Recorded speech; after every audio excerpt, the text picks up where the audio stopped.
How would you like 9 tips that could save you a boatload of time if you're just getting started with Tears of the Kingdom? These are 9 things that I wish I knew when I first started playing the game that would have saved me hours of just stumbling around in the dark, not being able to figure things out. So 9 tips that I wish I knew when I started playing Tears of the Kingdom. Welcome into Our Joy of Gaming. I'm Clayton, and on this channel, I usually teach my 12-year-old son about retro games, but we're both playing Tears of the Kingdom right now and having an absolute blast. So I wanted to go through a couple of things to help you get started. So let's start with number 9 on my list, which is don't waste time trying to be perfect in this game. So you'll get a bunch of abilities kind of right out of the gate when you're on Great Sky Island. So this is not revealing any spoilers or anything like that, but at the very beginning of the game, you start on the Great Sky Island, and there are 4 shrines that you need to accomplish in that area before you're able to really move on in the game. And in those shrines, of course, you're going to uncover some incredible abilities like Ascend and Recall and Fuse and Ultra Hand, and those things are going to open up a world to you in this game.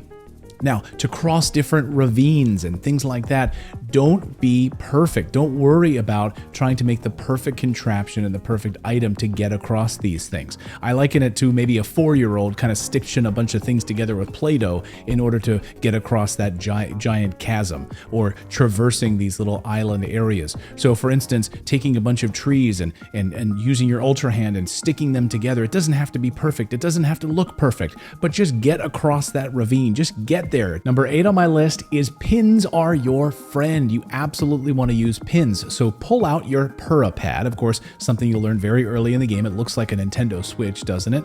And use it. Click on that right Joy-Con and zoom into your horizons to locate different shrines.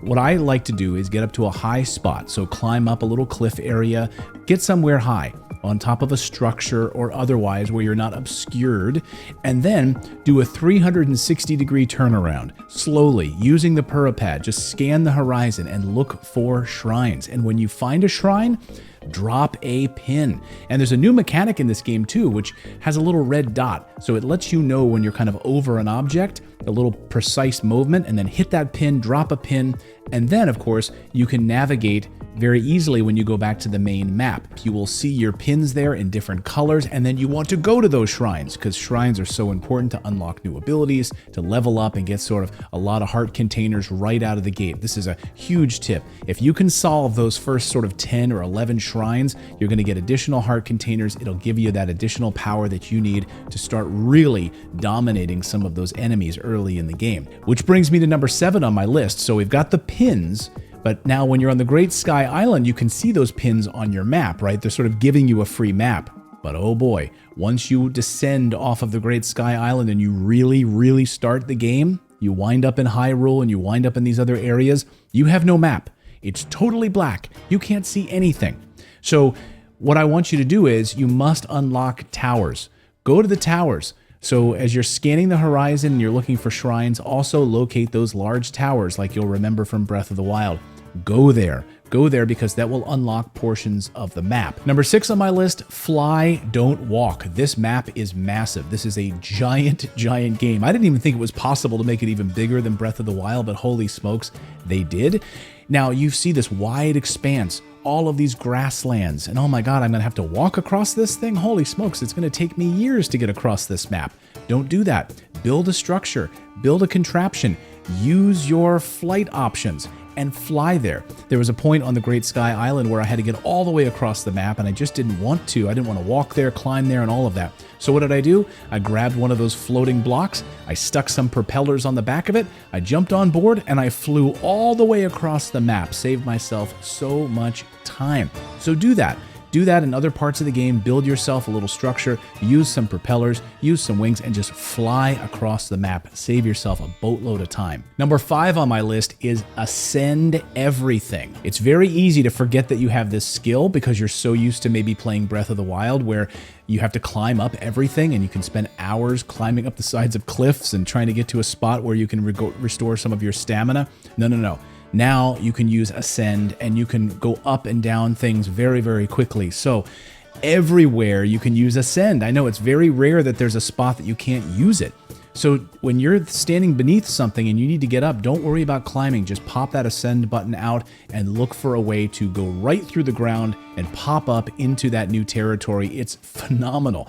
And you can also use it on structures that you've built. For instance, coming out of one particular shrine, there was a giant board laying there with 2 spikes, and I needed to get up to a treasure chest that was up on the cliffside, and the only way to do that in the pouring down rain was to build a structure. So I put some spikes into the granite and then put that board on top, and now I had a platform almost like a kid's tree house, and I ascended up to my little tree house. I opened that treasure chest and I got a really awesome bonus treasure by doing it. So a lot of fun. Make sure you ascend everything. Don't be shy about it. Number 4 on my list is never use a weapon that hasn't been fused with something. If you've got a wooden stick, it's fairly worthless, but when you stick a boulder on top of it, it becomes even more powerful. So when you look through all of the weapons that you have, there should not be one item in your list that is not fused with a power-up. So maybe you've killed an enemy and he leaves behind a horn, right? Grab that horn and fuse it onto the stick. You've got an old claymore sword that's rusted,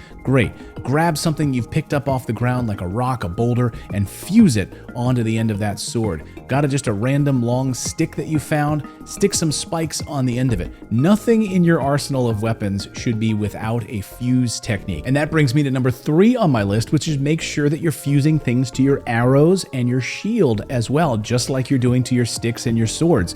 Yes, you can use fire fruits and choo-choo jellies to affix it to the end of an arrow so you can launch a firebomb at someone. That's really, really cool, right? You can take a plant right there, hiding behind some bad guys, and launch a firebomb right into their camp, which is super cool. And the same thing goes with choo-choo jellies and other things that you'll find throughout your journey. And your shield as well. Don't be shy about using your shield and fusing objects to your shield. I know it seems strange, but if you've got a kind of a weak shield, why not stick one of those puff mushrooms on there that blows up a puff of smoke when your enemy hits you? That way it creates a nice distraction, like Batman would throw down some pellets, to get away, or at least give you time to recover so that you can sneak up on that person after that cloud of smoke is in their eyes. Really, really cool. So make sure you're also adding some different items to your arrows and to your shield. This has been a really cool feature of this game. And number 2 on my list is sell your gems. Yes, use up those gems. I know in Breath of the Wild, you would have a lot of these different things you were collecting over the time, whether it was monster parts or gems, and oftentimes people just sat on all of these items in their arsenal and in your inventory. No, sell them. Sell them, and just keep a few of them, but sell them to make a lot of money. This allows you to buy additional armor, upgrade your shields, buy new helms, all of those things. So don't be afraid to sell your gems. Another great way to make a lot of money in a short amount of time is to create great meals.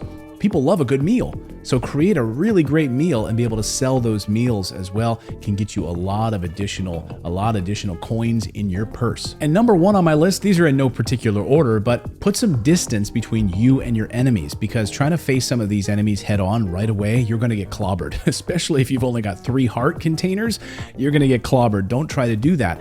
But using things like Ultra Hand, for instance, allows you to put some distance between you and your enemies. And one cool thing I discovered was being able to use Ultra Hand and grab, for instance, one of those fire emitters, one of the Zonite fire emitters, and being able to stick it out really, really far, almost like that original Nintendo Switch game ARMS. So I'm sticking out really far into the field and it's on fire, and I'm able to basically blow it around like a giant blowtorch or flamethrower and burn these enemies up. It's really, really cool. So allow yourself some distance and think of ways that you can use all of these different techniques to give yourself some distance, whether it's Ultra Hand or fuse by sticking things onto arrows and firing them from a distance, right? Don't face these enemies head on right up close, because you will get clobbered early in the game. So guys, I just wanted to sit down. We've been loving playing Tears of the Kingdom. What are some great tips and strategies that you've been uncovering in playing this game? Drop it down in the comments below. And thank you guys so much for subscribing as our little channel here continues to grow. We've been having a lot of fun with this channel, and I love the community. You guys have been really fantastic. So thanks for subscribing, and gotta get back to playing Zelda. Gotta go. Bye.